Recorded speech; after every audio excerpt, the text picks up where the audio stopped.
ঘোষবাবুর কুকীর্তি এই শিরোনামে একটি 3 মিনিটের ভিডিও শুক্রবার থেকে সোশ্যাল মিডিয়া জুড়ে ছড়িয়ে পড়েছে। কিন্তু প্রশ্ন হলো, কে এই ঘোষবাবু? আরো বড় প্রশ্ন, এই ঘোষ কি বিজেপির কোনো নেতা?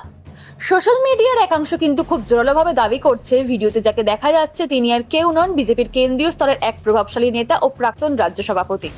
ভিডিওটি কোথা থেকে এলো, কে তুললো, কে ছড়ালো সেটা স্পষ্ট নয়, তবে ভিডিওটি সম্ভবত কলকাতার সল্টলেকের একটি অফিস ঘরের ভিতরে তোলা হয়েছে, এমনটাই দাবি করছেন অনেক ইউটিউবার। আর এই ভাইরাল ভিডিওতে ঘোষবাবুর সাথে যে মহিলাকে দেখা যাচ্ছে তিনি ঘোষবাবুর স্ত্রী নন, একথা একাধিক ইউটিউব চ্যানেল জোর দিয়ে বলছে। তাহলে প্রশ্ন, কে এই মহিলা? কেনই বা এই ভিডিও এখন সামনে এলো ঠিক 2026-এর নির্বাচনের মুখে? সোশ্যাল মিডিয়ায় ভিডিওটি ছড়িয়ে পড়তেই একাধিক জনপ্রিয় ইউটিউব চ্যানেল একাধিক মন্তব্য করেন। সেই সমস্ত জনপ্রিয় ইউটিউব চ্যানেলের নাম প্রকাশ্যে না এনে তাদের কিছু বক্তব্য একে একে আপনাদের সামনে তুলে ধরছি। একটি জনপ্রিয় সংবাদ ভিত্তিক ইউটিউব চ্যানেল জানায়, এই ভিডিও নাকি আগে থেকেই এই রাজ্যের শাসকের হাতে ছিল, আর তিনি নাকি বহুবার বলেছেন আমার কাছে প্রমাণ আছে। এই নেতারা কিভাবে মহিলাদের ব্যবহার করে আমি জানি। তাহলে কি এই ভিডিও সেই প্রমাণের অংশ? এটাই কি সেই রাজনৈতিক অস্ত্র যা দিয়ে তৃণমূল বিজেপিকে ব্ল্যাকমেইল করে এসেছে বা করছে? আরেকটি ইউটিউব চ্যানেল জানিয়েছে, এই ভিডিও 2021 সালের আগে তোলা, যে সময় বিজেপির টিকিট নিয়ে ঘোষবাবুর সঙ্গে অনেক দ্বন্দ্ব চলছিল, আর তখনই নাকি এই ভিডিওর মাধ্যমে ঘোষবাবুকে ব্ল্যাকমেইল করা হয়, তাকে দমিয়ে রাখা হয়, চুপ করিয়ে রাখা হয়। তিনি বিজেপির মুখ হয়ে উঠতে পারতেন, কিন্তু তাকে সরিয়ে দেওয়া হয় চুপিসারে। আরও একটি ইউটিউব চ্যানেল বলছে, 21শে জুলাইয়ের আগে রটেছিল ঘোষবাবু শহীদ দিবসে শাসক দলের মঞ্চে থাকতে পারেন, কিন্তু শেষ পর্যন্ত তাকে দেখা যায়নি। সেটাকে ছিল চূড়ান্ত বঞ্চনা। আর এই ভিডিও কি সেই অনুপস্থিতির জন্য শাসক দলের পুরস্কার? অনেকেই প্রশ্ন তুলছেন, এই ভিডিও কি উদ্দেশ্য প্রণোদিতভাবে ছড়ানো হয়েছে? ভিডিও ফাঁসের টাইমিং দেখে বহুজন বলছেন এটা নিছক কাকতালীয় নয়, বরং সুচিন্তিত প্রতিশোধ। অনেকেই ইঙ্গিত করছেন এই ভিডিও ফাঁসের পেছনে রয়েছেন ঘরের শত্রুই, আর ইশারা করা হচ্ছে মেজখোকার দিকেই। কেন এমন সন্দেহ? কারণ এর আগেও দেখা গেছে বিজেপির রাজ্য সভাপতি শ্রমিক ভট্টাচার্যের সংবর্ধনা অনুষ্ঠানে ঘোষবাবুকে আমন্ত্রণই জানানো হয়নি। অনেকে বলছেন মেজখোকার আপত্তিতেই এই সিদ্ধান্ত নেওয়া হয়েছিল। সম্প্রতি দিলীপ ঘোষ খড়গপুরের একটি সভায় নাম না করে কিছু ইউটিউবার এবং সাংবাদিকদের বেজন্মা কুকুরের বাচ্চা বলে আক্রমণ করেন, আর সেই ইউটিউবারদের অনেকেই মেজখোকার ঘনিষ্ঠ বলেই পরিচিত। এই ভিডিও ছড়িয়ে পড়ার পর এখন তারা পাল্টা বলছে, পাপ বাপ কেউ ছাড়ে না, যেটা হয়েছে সেটাই প্রাপ্য। এই ভিডিও ভাইরাল হওয়ার পর মুখ খুলেছেন ঘোষবাবু, তার বক্তব্য খুব স্পষ্ট।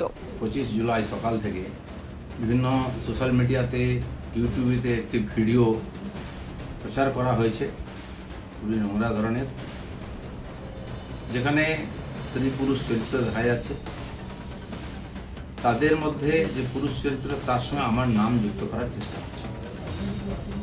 ভিডিও ঠিক কি ভুল তৈরি করা কিনা, কোন চরিত্র কারা করেছে আমরা কিছু জানি না, কিন্তু এর দ্বারা আমার ব্যক্তি চরিত্রকে হনন করার, আমার ব্যক্তি ইমেজকে ধ্বংস করার একটা খুব প্রচেষ্টা হয়েছে। একটি ষড়যন্ত্র চলছে অনেকদিন, সেই চক্র থেকে এটা করা হয়েছে। সেই জন্য আমার মনে হয়েছে যে এটার সত্য সামনে আসা উচিত, এবং যারা এই চক্রান্ত করছে তাদেরকে আইনের সামনে আনা উচিত। আমি পুলিশের সাইবার ক্রাইমেতে সর্বোচ্চ অফিসেতে আমার তরফ থেকে কমপ্লেন করেছি, যাতে এই তদন্ত করা হয় এবং যারা এই চক্রান্তে যুক্ত তাদেরকে এক্সপোজ করে আইনের সামনে আনে, আইনের দ্বারা সাজা দেওয়া হয়। আমি অপেক্ষা করছি পুলিশ কি করে। আর রাজনীতি এটা নতুন নয়, এ ধরনের চক্রান্ত চলতেই থাকে। অনেক বড় বড় নেতাদের, বড় বড় মানুষদের বিরুদ্ধে এই ধরনের চক্রান্ত হয়। এটা হচ্ছে শেষ অস্ত্র প্রয়োগ করে তাকে শেষ করে। আমাদের পার্টিতেও 5-6 বছর আগে বেশ কয়েকজন নেতার বিরুদ্ধে একজন মহিলাকে দিয়ে বলানো হয়েছিল। তার মধ্যে আরএসএস এর প্রচারক ছিলেন এবং পার্টির উচ্চ নেতৃত্ব ছিলেন। তিনি সোজা বলে দিলেন যে যে লোকেরা, এই লোকেরা আমার সঙ্গে দেখা করেছে তারা আমাকে রেপ করেছে। তার উপরে পুলিশি কার্যবাহী হয়, কোর্ট কাছে, তারপরে শেষ চাপা পড়ে যায়। ইদানিংকালে সন্ন্যাসী প্রদীপ্ত মহারাজের ব্যাপারে এরকম হয়েছে, 12 বছর আগে কোনো মহিলা নাকি তার দ্বারা তার উপরে অত্যাচার করেছেন, তিনি এসে স্টেটমেন্ট দিয়ে দেন, সে নিয়ে বিরাট চর্চা হচ্ছে। এ ধরনের ঘটনা লাগাতার হয়। আমাদের পার্টির একজন বরিষ্ঠ নেতা আছেন মাননীয় সঞ্জয় যোশী, তার বিরুদ্ধে বিভিন্ন এই ধরনের ভিডিও সিডি করে সারা দেশে পাঠানো হয়েছিল। অনেক এটা নিয়ে আলোচনা হয়, পরে যখন ফরেন্সিক টেস্ট হয় দেখা গেল সেটা ফেক ছিল। সেই জন্য আমার ব্যক্তিগতভাবে যেহেতু আমাকেই আক্রমণ করা, বদনাম করার চেষ্টা হচ্ছে, আমি পুলিশের কাছে, আইনের কাছে গেছি। আমি দেখতে চাই পুলিশ কি করে এই ধরনের চক্রান্তে, কারণ এর তো কারোর বিরুদ্ধে লড়াই করা সম্ভব নেই ভাবে। টাকা পয়সা দিয়ে চক্রান্ত করে যে কোনো মানুষকে যে কোনো সময় বদনাম করার চেষ্টা করছে। তো সেই চেষ্টার বিরুদ্ধে আইন আদালত একমাত্র আমাদের রাস্তা।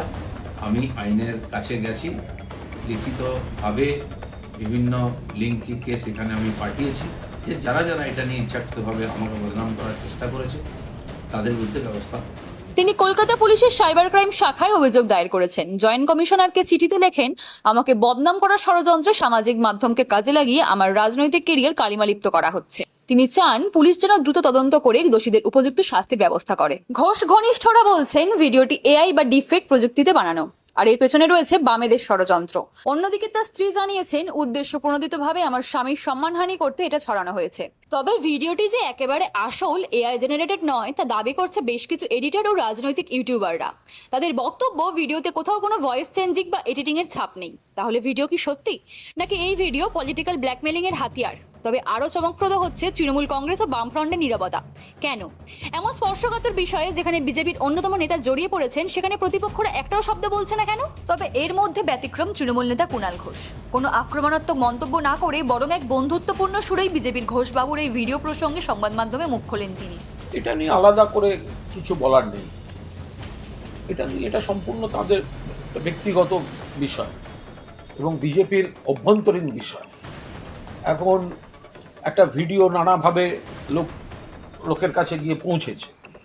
এখন সেই ব্যক্তি আদৌ দিলীপ ঘোষ কি দিলীপ ঘোষ নন, সেটা একটা প্রশ্ন।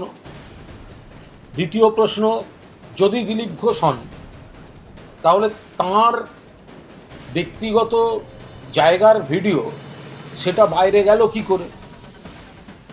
আবার কেউ কেউ বলছে নাকি দিল্লিতে সম্প্রতি কোনো একটা মিটিং থেকে দিলীপবাবুর অতি শুভানুধ্যায়ী যাদের দেখা হয়েছিল তারা নাকি এসব নানা রকম কারবার টারবার করেছেন। এগুলো সব দিলীপবাবুরা বলতে পারবেন। এগুলোর সঙ্গে আমরা ইন্টারেস্টেডও নই, আমাদের কোনো সম্পর্ক নেই। কিছু ইউটিউবার এই ঘটনার পিছনে বিজেপির অন্তর্দ্বন্দ্ব বলে ব্যাখ্যা দিচ্ছেন। সবচেয়ে আশ্চর্য, বিজেপির সর্বভারতীয় স্তরেও নীরবতা। আরএসএসও মুখ খুলছে না, বিজেপির জাতীয় নেতৃত্ব একটাও শব্দ বলছে না। যেখানে দলীয় নেতা এতটা বিতর্কে জড়িয়ে পড়েছেন, সেখানে সাময়িক বহিষ্কার তো দূরের কথা, দলের পক্ষ থেকে কোনো বিবৃতিও আসেনি এখনো পর্যন্ত। তাহলে কি ধরে নিতে হবে এই ভিডিও ইস্যুতে সব পক্ষেরই কোনো না কোনো স্বার্থ জড়িয়ে আছে? কেউ চায় না ঘোষবাবু বিজেপির কেন্দ্রে আরো শক্তিশালী হয়ে উঠুক। তাকে কি কেউ চুপ করাতে চেয়েছিল? এই মুহূর্তে প্রশ্ন অনেক, উত্তর অজানা। ঘোষবাবুর ভিডিও ঘিরে বঙ্গ রাজনীতি শুধু গরম নয়, আগামী নির্বাচনের আগে সবচেয়ে বড় ভাইরাল অস্ত্র হয়ে উঠেছে এই ভিডিও। আপনার মতে কে ছড়ালো এই ভিডিও? ঘোষবাবু নিজেই কি পরিকল্পনার শিকার, নাকি বিজেপির অন্দরেই চলছে নেতা মারো অভিযান?